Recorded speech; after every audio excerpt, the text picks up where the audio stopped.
Porque queremos hablar de cómo tener una vida relevante. ¿Cómo hacemos para que nuestra vida no quede como, no sé, algo más que ocurrió, uno más que pasó? Porque en Dios vos y yo podemos trascender, podemos hacer algo que sea relevante. Si vos y yo hoy fuésemos al súper o a un shopping y le preguntamos a las personas una pregunta directa, bueno, si a vos te toca morir, ¿te vas al cielo o al infierno?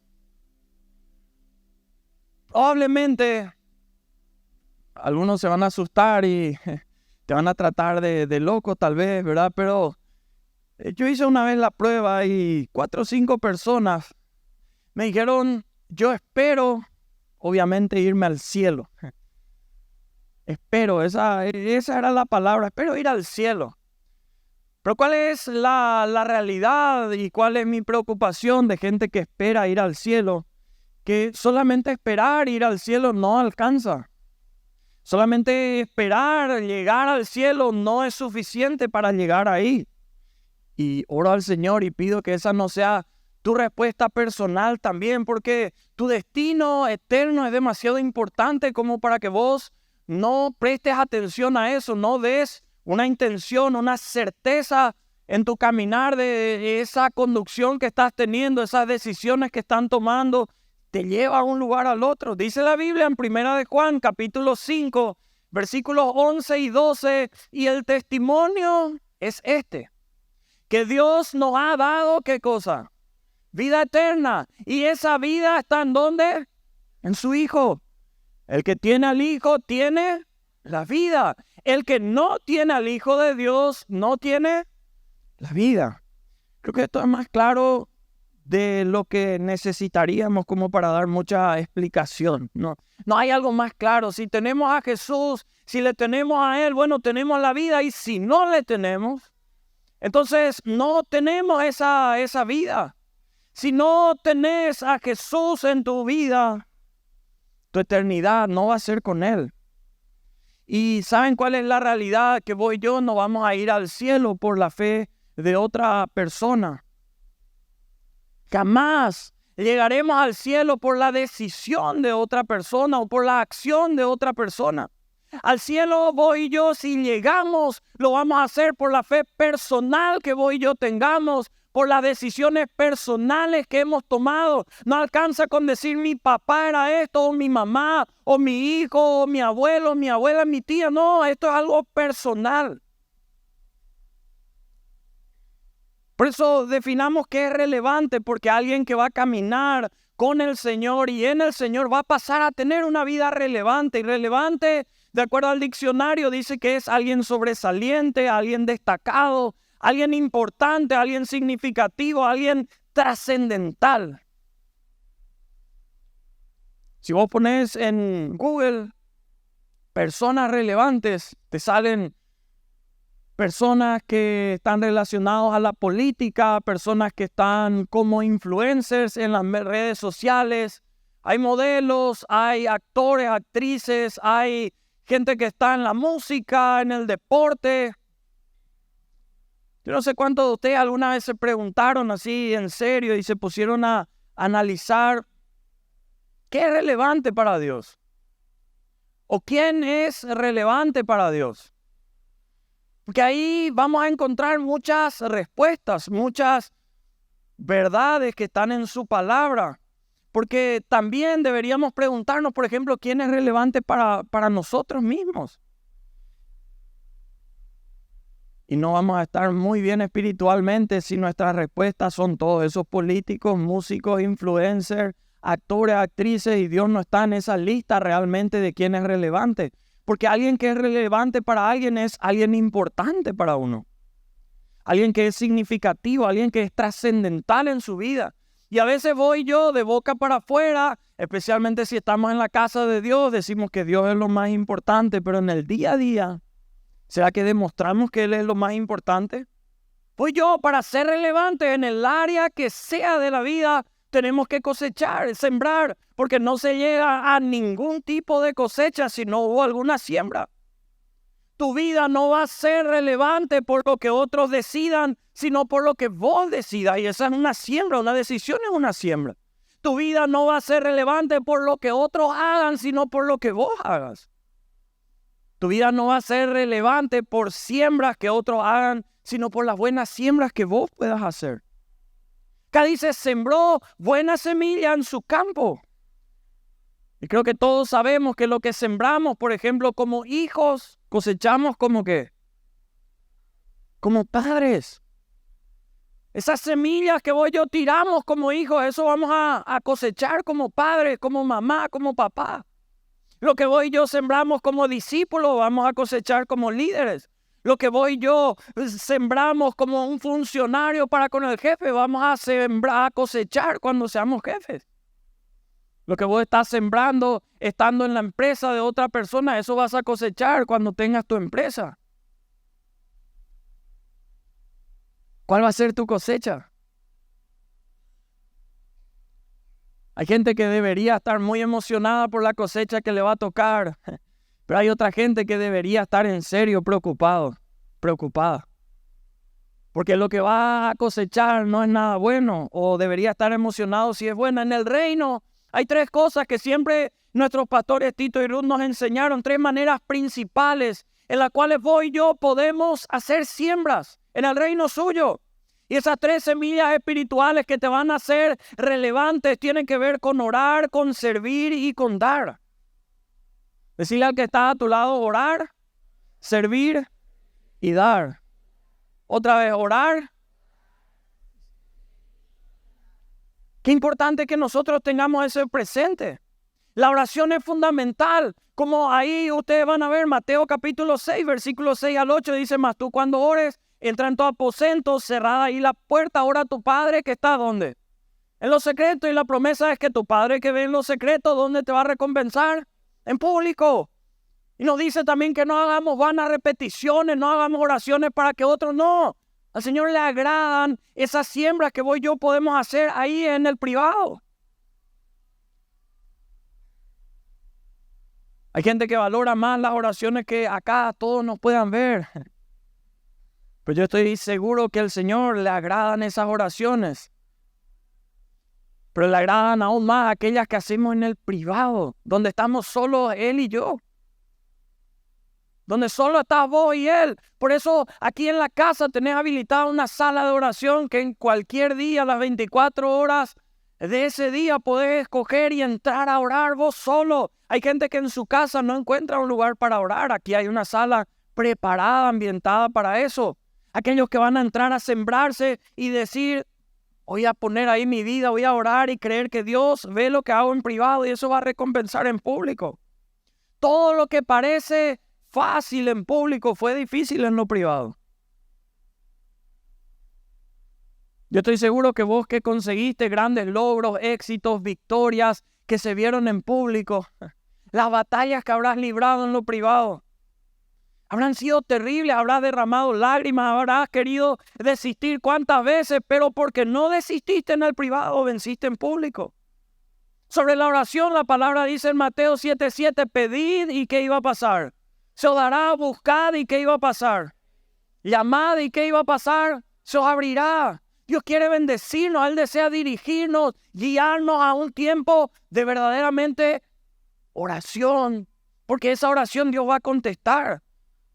Alguien dijo un día, siembra oración y cosecha bendición, siembra oración y cosecha liberación, siembra oración, cosecha protección, siembra oración, cosecha restauración, siembra oración, cosecha restitución y cuántas otras cosas más. Pero ¿qué pasa si vos y yo no sembramos oración? Si queremos que Dios nos bendiga, necesitamos sembrar oración. ¿Cuál es otra siembra? El servicio. Servir al Señor. ¿Cuál es su voluntad de nuestro Dios? Que todos puedan llegar a sus pies, que nadie se pierda en esa condenación eterna. Por eso, sirviendo, uno se vuelve relevante, sirviendo para su reino. Uno se vuelve relevante para su reino, porque está llegando a gente que de otra manera no conocería al Señor. La Biblia dice en Juan capítulo 6, 37 al 40, todo lo que el Padre me da vendrá a mí, y al que a mí viene no le echo fuera. Porque he descendido del cielo no para hacer mi voluntad, sino la voluntad del que me envió. Y esta es la voluntad del Padre, el que me envió, que de todo lo que me diere no pierda yo nada, sino que lo resucite en el día postrero. Y esta es la voluntad del que me ha enviado, que todo aquel que vea al Hijo y cree en Él, tenga vida eterna y lo resucitaré en el día postrero. Yo sé, mi hermano, hermana, amigo, amiga, que vos no te olvidás del que un día pagó el precio para que vos te acerques al Señor. ¿Y cuántos papás, cuántos abuelos hay que hoy cuentan en la familia? Familia, hoy estamos en el camino del Señor porque don fulano o doña fulana.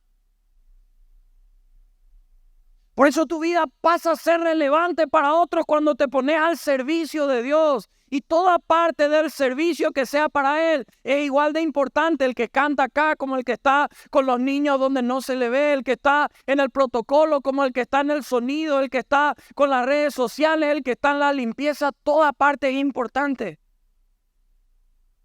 Dios te creó con el propósito de que seas su hijo, su hija, de que puedas hacer su voluntad, caminar esa vida en abundancia que Él te quiere dar. El enemigo tiene totalmente el plan opuesto de matar, robar y destruir.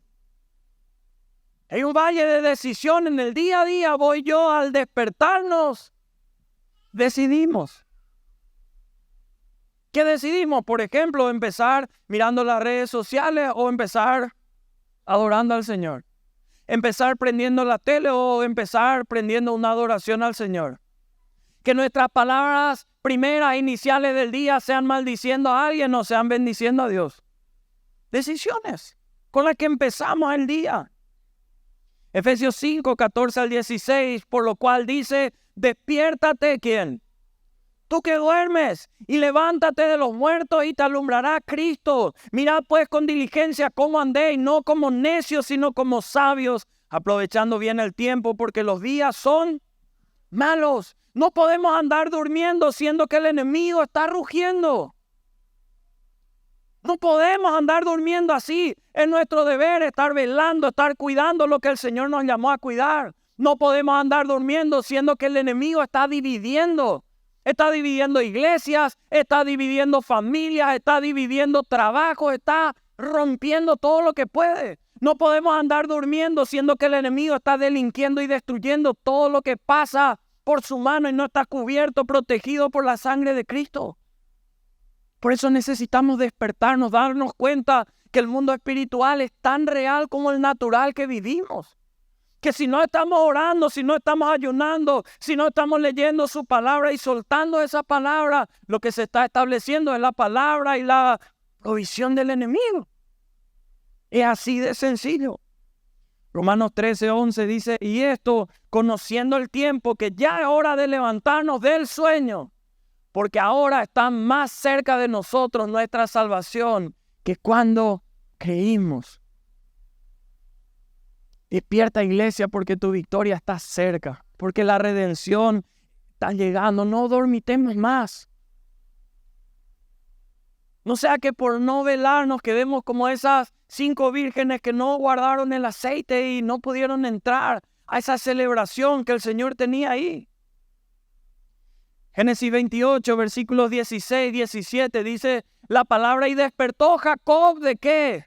Un sueño.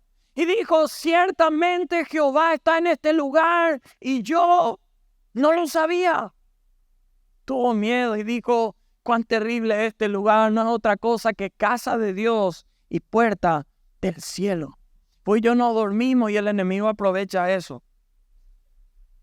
No te estanques, avanzar en este tiempo. Lo que hiciste antes puede haber sido de grandísima bendición, pero no te quedes dormido en esos laureles, sigue avanzando y siendo consciente de la lucha que hay.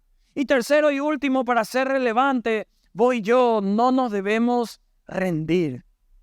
Decirle al que está a tu lado, no te rindas. Hacer cualquier cosa menos rendirte. Acá lo que leímos en Mateo es que la cizaña también creció. Creció. El Señor había plantado buena semilla en el lugar correcto, pero el enemigo ahí también plantó la cizaña. Y le decían al Señor que arranque ya la cizaña, le cuestionaban incluso qué pasó, ¿no era que vos sembraste buena semilla? ¿Qué está pasando?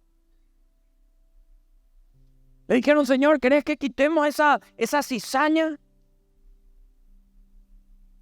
Yo creo que esta, como era una parábola, yo me imagino que esta conversación tal vez se pudo haber dado en los cielos.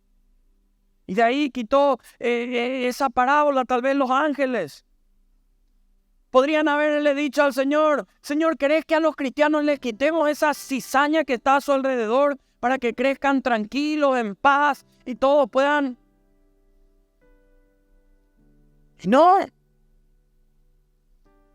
Porque el Señor quería que vos y yo podamos aprender a crecer y a dar frutos aún estando rodeados por el enemigo. Que podamos dar fruto aún en medio de toda la cizaña que pueda estar ahí, porque ahí es donde se va a glorificar el Padre. Nuestro Padre se va a glorificar cuando vos sobrevivas lo que nadie más había sobrevivido. Esas palabras que se levantaron a decir, él no se levanta de sus finanzas, esa persona no se levanta, este matrimonio no se levanta de eso, pero cuando hay alguien que se agarra del Señor y sobrevive lo que nadie más sobrevive, ahí se empieza a dar gloria al Señor, ahí pasa a ser una vida relevante, trascendente. Y prepárate, iglesia, porque nos vamos a levantar para glorificar al Señor. Vas a fructificar donde más el enemigo te quería tumbar, ahí vas a fructificar para dar gloria a Dios. Prepárate porque Dios más te va a dar. Ahí cuando más el enemigo te quería quitar, cuando más estabas llorando, sufriendo, diciendo, es tan fuerte este ataque, ¿por qué, Señor? Tenés que saber que está próxima la victoria, porque ahí si vos hiciste buena siembra, no hay nada ni nadie que va a poder quitar lo que el Señor ha sembrado y lo que el cielo ha iniciado. No hay infierno que pueda detener lo que Dios ha iniciado. No hay diablo ni sus demonios que van a poder parar. Si hay alguien que empieza a sembrar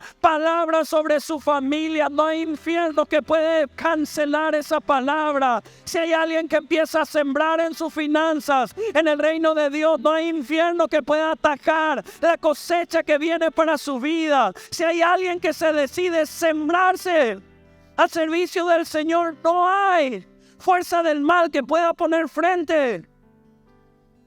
Pero hay muchos cristianos que no crecen porque están esperando que el Señor quite la cizaña.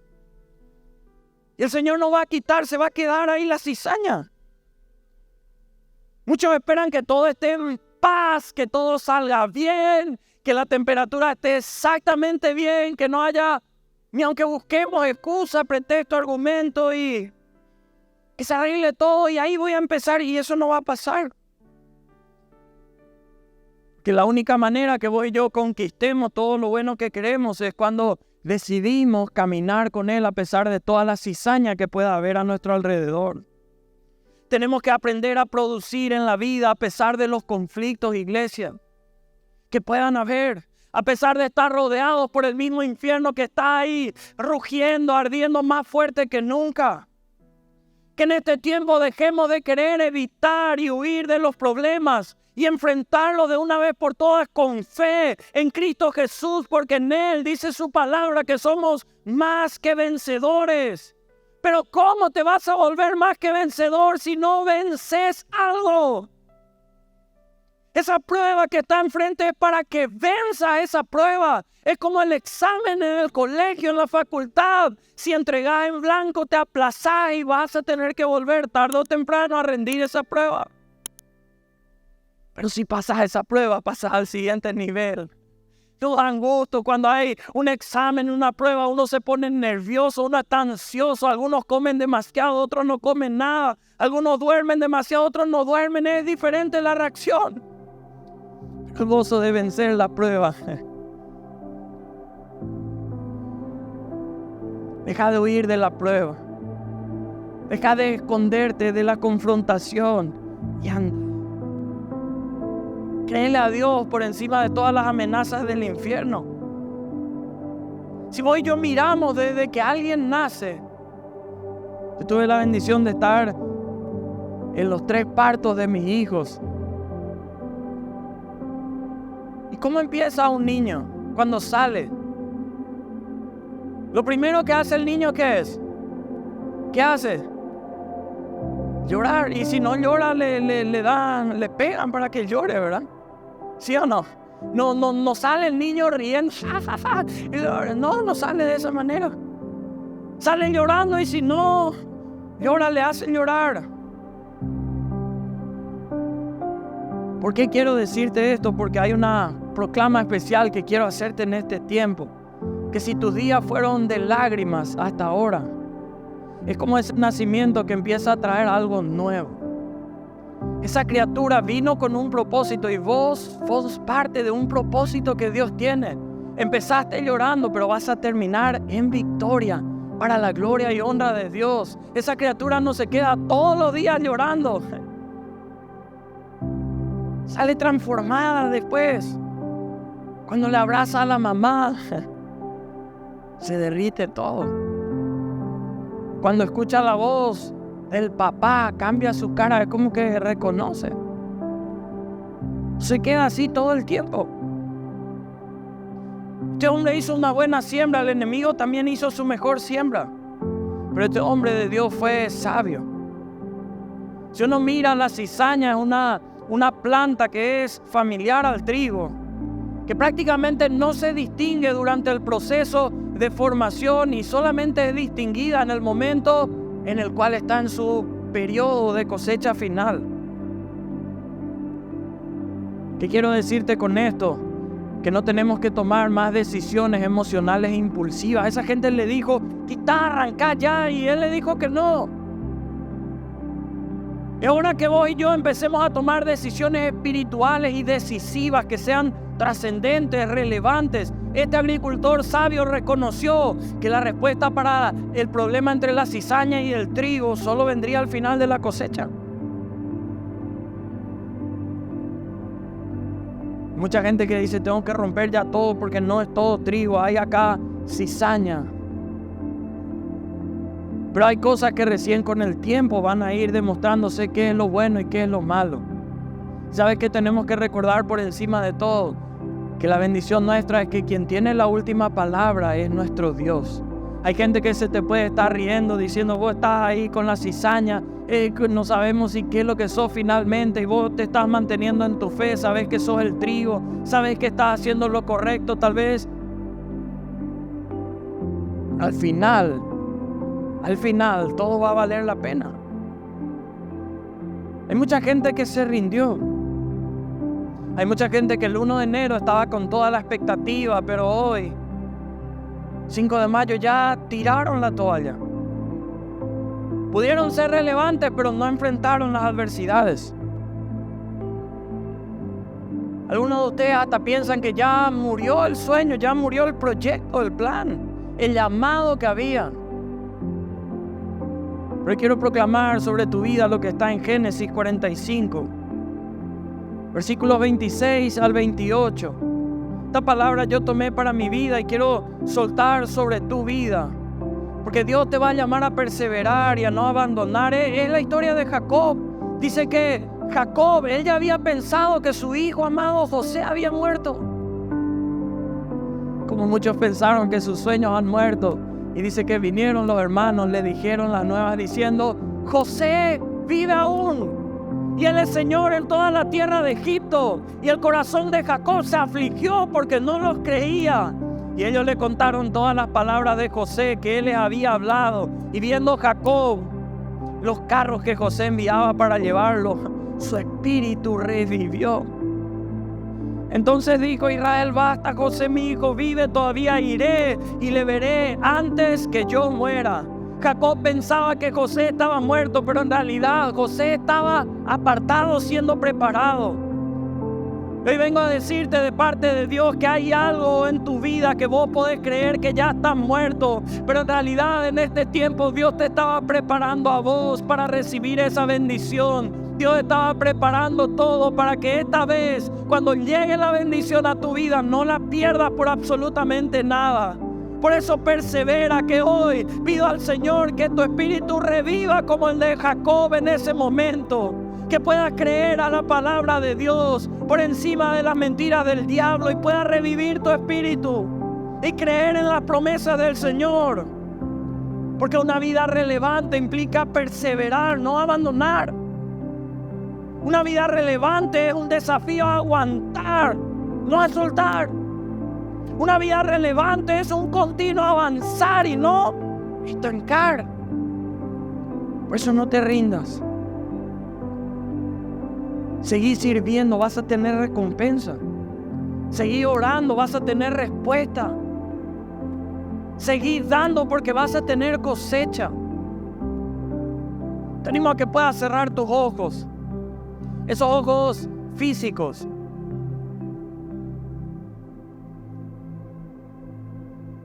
Señor, yo te pido que en este momento, cuando mi hermano o hermana cierra sus ojos físicos, sean abiertos los ojos espirituales. Empieza a mostrarle cómo tú has estado. Empieza a recordarle el camino por donde ha andado. Empieza a mostrarle las veces que le has protegido, que le has guardado.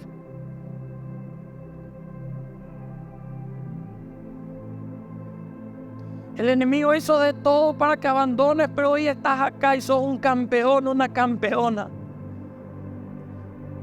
Haber llegado a su casa. Y así como Él celebra que vos y yo podamos venir a congregarnos en su nombre. Yo quiero que con esos ojos espirituales puedas ver cómo el Señor se va a agradar con esas victorias que vos vas a dar para su reino.